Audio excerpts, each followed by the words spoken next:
Bora pessoal, Thales Veríssimo Lima, e vamos continuar aqui a sequência dos vídeos sobre a portaria 166 do Comando Logístico, OLOG, né? Esse é o sétimo ou oitavo vídeo, como eu disse, já perdi as contas, já são tantos vídeos que eu nem sei mais quantos, mas a questão é a seguinte: se você não viu os vídeos anteriores, esse aqui a gente vai começar do artigo 72, que fala sobre da transferência de arma de fogo. Então, se você tem interesse nos artigos ou nos assuntos anteriores ao artigo 72, dê uma pausa nesse vídeo, veja do início a playlist, está organizada aí, veja do início a playlist e depois volte para cá do 72 em diante. Agora, se você já fez isso, já viu os vídeos anteriores, então vamos comigo aqui do 72 para frente. E o 72, como eu já disse, da portaria COLOG 66, trata da transferência. Então, capítulo 2, da transferência de arma de fogo. E vai aqui, artigo 72. As armas de fogo de uso permitido ou restrito, então as duas, permitido ou restrito, podem ser transferidas de acervo, mesmo titular ou terceiro. Então, como eu já disse aqui, eu estou com um conjunto de calibres. Meus calibres estão aqui, ó, um montão, são 7. Eu arrumei uma coisa boa com essa portaria. Eu posso transferir para o meu acervo, outro acervo, né? Então, no acervo de tiro, eu posso transferir, por exemplo, para o acervo de coleção, né? Ou para o acervo de caça, né? Mas aí eu vou ter que comprovar a caça e aqui em Pernambuco não tem já vapor. Mas vamos seguir aqui. Obedecendo os requisitos legais vigentes, sendo vedada a utilização em atividade diversa da prevista no apostilamento. Então já foi dito anteriormente, se você tem arma no acervo de coleção, aquela arma só serve para colecionamento. Se tem no acervo de caça, só serve para caça. O do tiro só serve para o tiro. É a coisa mais absurda e mais maluca que se pode imaginar no mundo do tiro. Você dá personalidade a um objeto. O objeto é que tem vontade, não você, né? Mas, enfim, não fui eu que fiz a lei. O que eu e você pode fazer é tentar ir lá para mudar a lei, né? É o que a gente deveria, se não está gostando dessa lei, a gente deveria ir lá tentar mudar a lei e não ficar só reclamando. Está perto aí a possibilidade disso acontecer. Não pode falar muito, né? A transferência de propriedade de arma de fogo de uso permitido e restrito para o uso nas atividades de colecionamento, tiro esportivo e caça excepcional por quaisquer das formas em direito admitidas, estará sujeita à autorização prévia do CIS-FPC na forma do artigo 22 do Decreto 11.615. Lógico, não é diferente, você não vai simplesmente dizer agora essa arma aqui, ela está no acervo de coleção sem autorização e seu processo lá. Não, tem que passar lá pelo CIGECORP, né?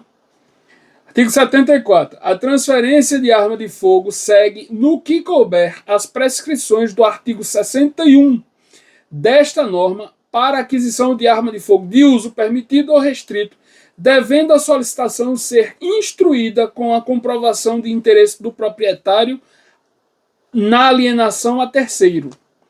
Então, pessoal, o que ele está dizendo aqui é o seguinte, que a simples transferência do seu acervo de tiro para o acervo de coleção, por exemplo, segue o processo de aquisição. Simples como isso. Você vai ter que fazer um pedido de aquisição de arma para tirar como eu falei aqui, de uma prateleira de tiro para botar na prateleira de coleção. É como se você estivesse comprando, adquirindo essa arma nova. É o cúmulo do absurdo, é para inviabilizar realmente essa situação. O que era para ser só um pedido administrativo, quero transferir daqui para acolá, talvez pagar uma taxa de desapostilar para ir pagar a taxa de apostilar, pronto, né? Mas é um processo de aquisição. É isso que ele está dizendo aqui. Gostou? Não? Paciência. Então pronto. Qual é a vantagem? Qual é a vantagem? Nenhuma, não tem vantagem nenhuma, mas o que é o menos ruim daí é que você vai ter que fazer os exames de tiro e o psicológico, eles têm validade de 2 anos. Então você pode botar para o acervo de coleção agora. Daqui a 2 anos você pode usar os mesmos laudos para talvez pagar um montão de taxa de novo e mudar tudo de novo, botar no acervo de tiro de novo, modificar, botar o que está no tiro agora você bota para a coleção, o que está na coleção você bota para o tiro. Talvez isso seja possível, né? Vai saber. Parágrafo 1º. As armas de fogo consideradas de valor histórico do acervo de coleção só podem ser transferidas para outro acervo de coleção. Então, se tiver aquela velha Thompson, né, que eu gostaria muito de comprar, não dá para sair, provavelmente, até porque é uma metralhadora, né, uma automática, não dá para sair para o acervo de tiro. Né? Então, vai ter que ficar sempre no acervo de coleção, ou seu ou de terceiro, pessoa física ou jurídica, mas sempre no acervo de coleção, as armas históricas. A entrega veja o que é que ele quer aqui. A entrega da arma de fogo, objeto da transferência, somente poderá ser efetivada após a expedição de CRAF. Isso a gente já viu, pensei que era entrega na impossibilidade, que está mais na frente. A iniciativa para a transferência de arma de fogo cabe ao adquirente, tá certo? A transferência de arma de fogo do Sinarme para o Sigma, para colecionadores, atiradores desportivos e caçadores excepcionais e entidades de tiro esportivo dar-se-á mediante, aí ele vai dizer aqui o processo, o procedimento para transferir do Sinarme para o Sigma. Aí vai lá, parágrafo, inciso 1º. Requerimento do adquirente ao CIS-FPC de vinculação anexo K. Ele diz que é o anexo K que você tem que ir. Solicitação de cadastro no Sigma para emissão de CRAF. Claro, você tem que ter o CR para receber essa arma. Né? Você é o terceiro que vai adquirir. O adquirente citado no inciso 1 deve ser instruído com o requerimento: cópias de identificação do adquirente e do alienante, autorização, anuência, do Sinarme para transferência. Claro, você tem que receber, tem que ser possível essa transferência, sair do Sinarme para chegar no Sigma, senão não vai, né? Cópia do CRAF da arma objeto da transferência. Claro, tem que ter o documento, se for uma arma ilegal também não vai, né? Como já me perguntaram, aquela arma, o ladrão veio me roubar, eu tomei a arma, posso registrar? Oh, querido, pode não. O pagamento da taxa de aquisição de PCE deverá ser efetivado. Parabéns, Haddad, cobrando aí. A ficha de cadastro de arma de fogo do Sigma deverá ser preenchida. Anexo J. Ave Maria. Anexo J. A autorização para aquisição de arma por procedência será expedida pela OM do CIS-FPC com publicação em boletim interno. Claro, tem que publicar os atos da administração, isso aí todo mundo sabe.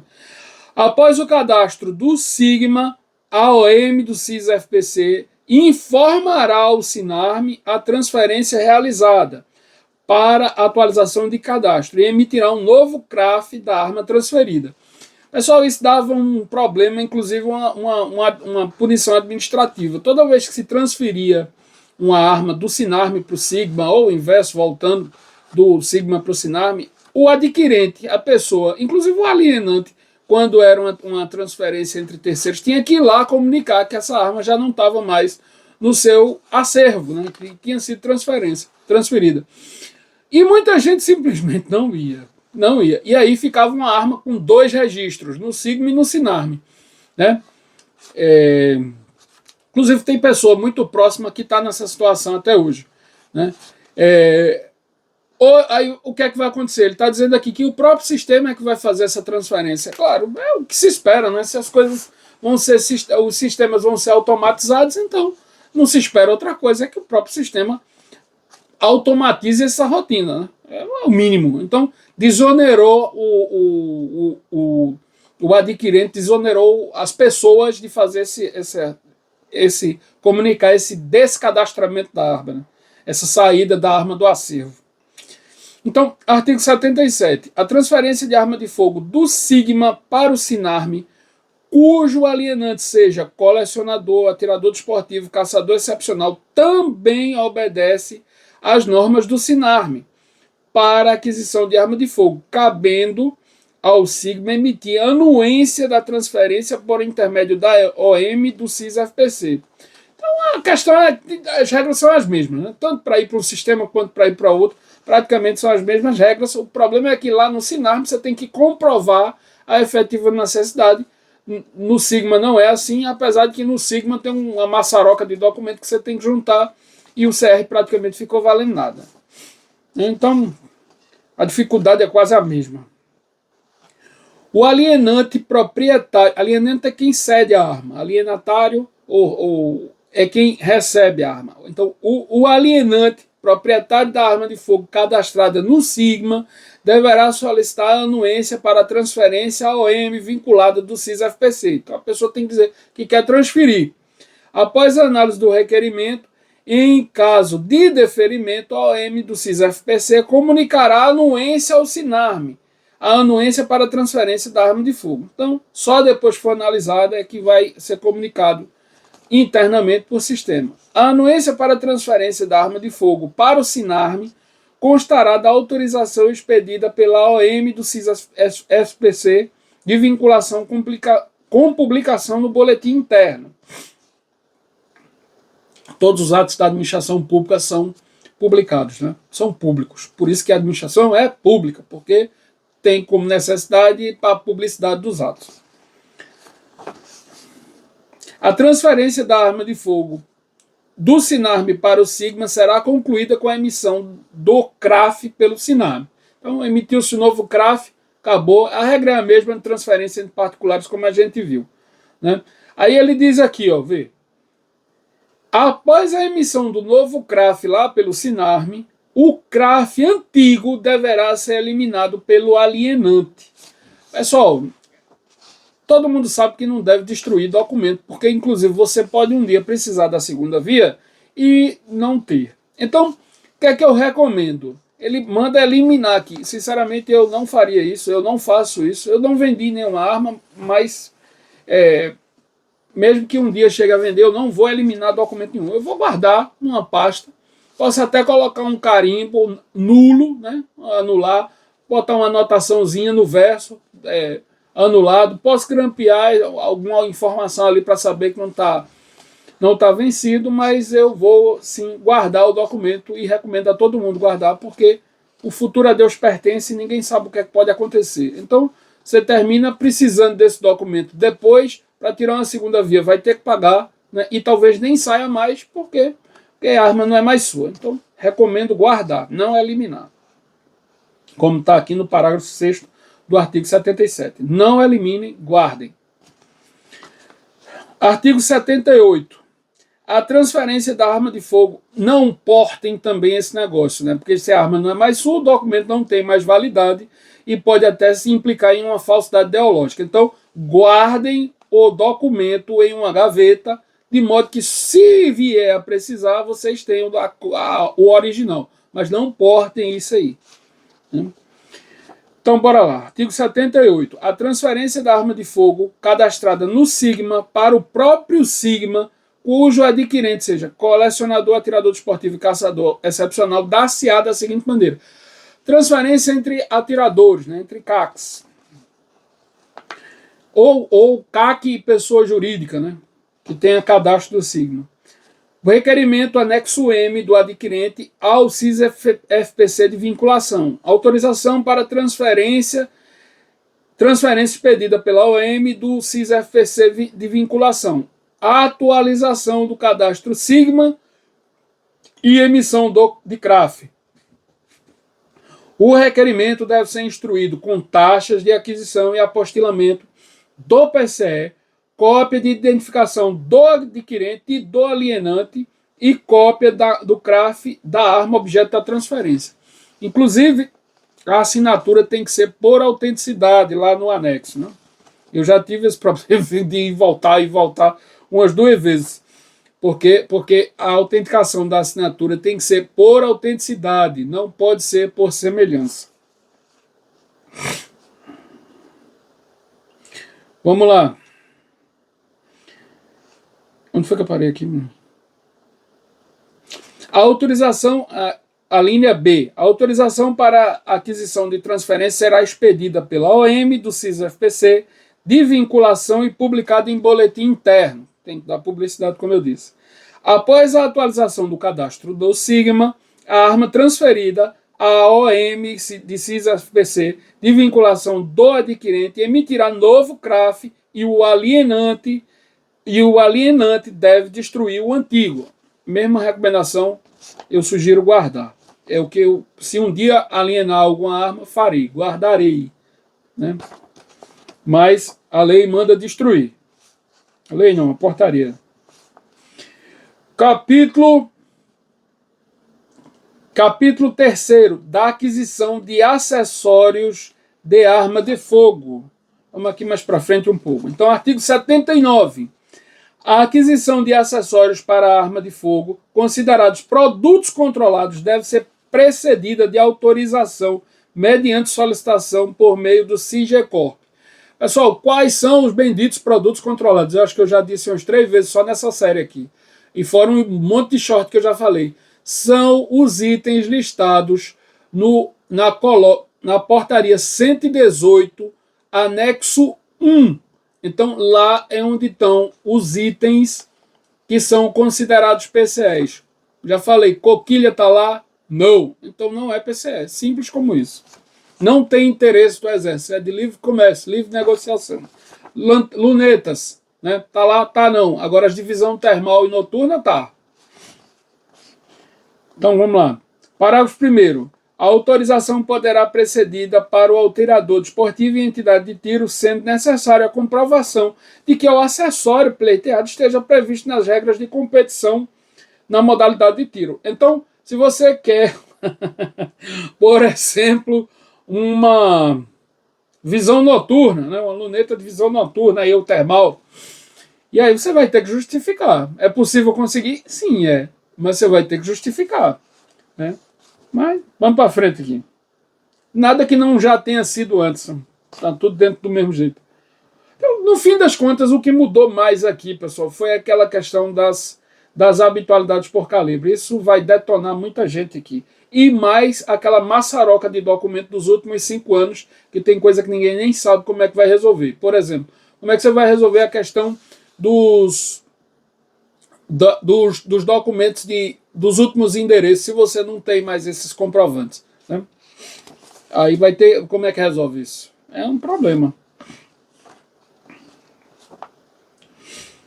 A autorização poderá ser concedida também para o caçador mediante exposição de motivos. Aqui é a possibilidade de o caçador conseguir aquela velha mira termal para caça noturna, né? Tá aqui a possibilidade. É só justificar que caça à noite, que à noite é mais fácil identificar o java-porco, que à noite, né, é o risco daquele bicho se aproximar sem você perceber, sem ter uma visão noturna, e aí você vai e faz o requerimento. É possível? Sim, possível, está aqui previsto, que ele estende ao caçador.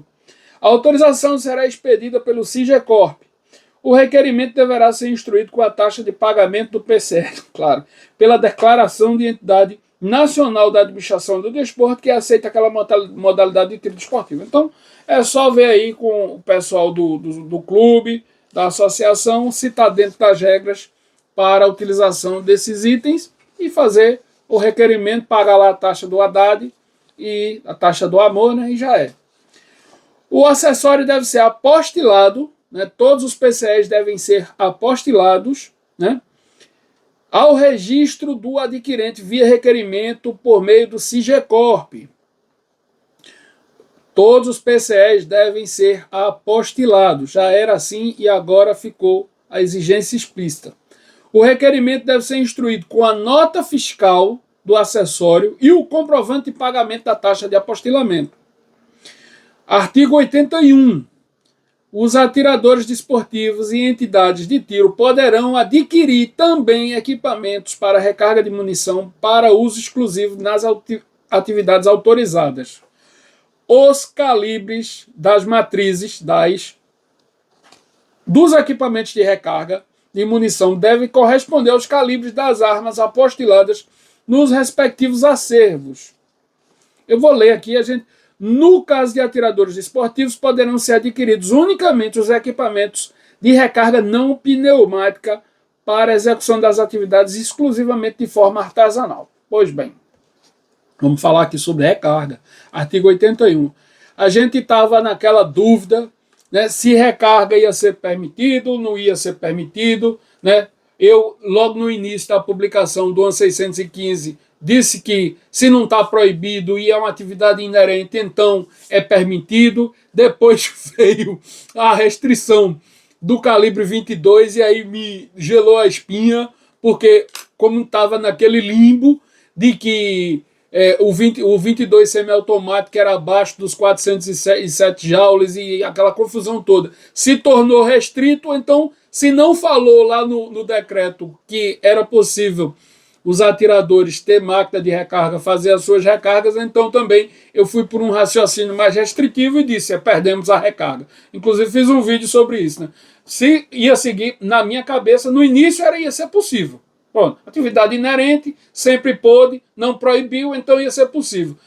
O 22 semi-alto passou a ser restrito porque foi uma interpretação mais restritiva, eu digo pronto. Então se também lá não falou de recarga para atirador, vai seguir a regra do 22 semi-alto, perdemos a recarga, não foi autorizado, então está proibido, porque a regra de arma é a restrição.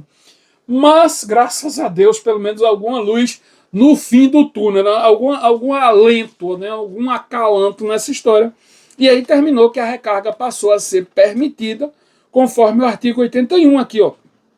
Atiradores desportivos e entidades de tiro poderão adquirir, então aqui botou poderão adquirir também equipamentos para recarga de munição de uso exclusivo para as atividades autorizadas, que são tiro e caça.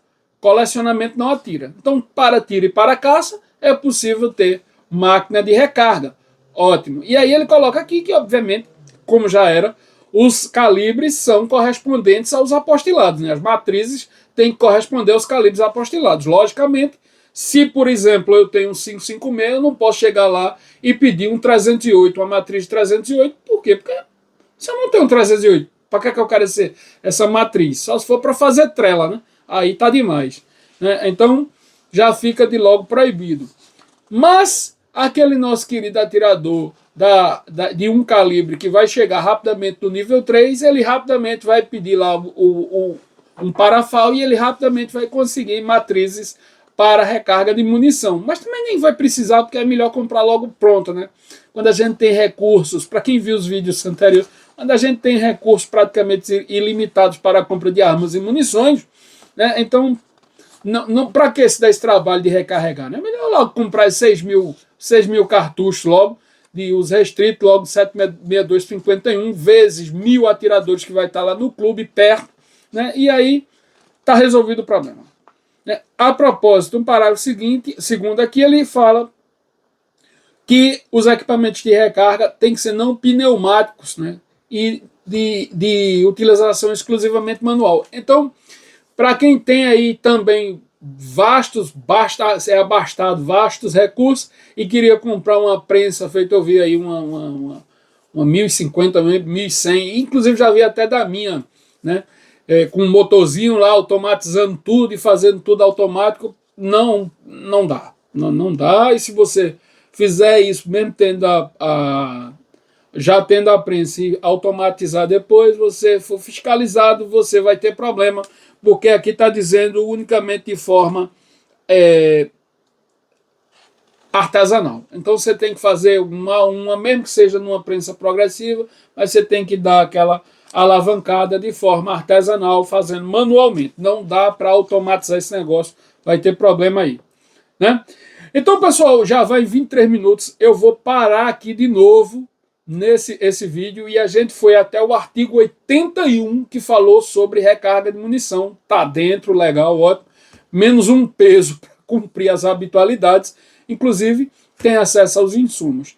Se você já viu os vídeos anteriores, então vamos comigo agora para o próximo vídeo, que é a partir do artigo 82. Entretanto, se você ainda não viu os outros vídeos, dê uma pausa, volte lá no começo da playlist e depois venha para o próximo vídeo.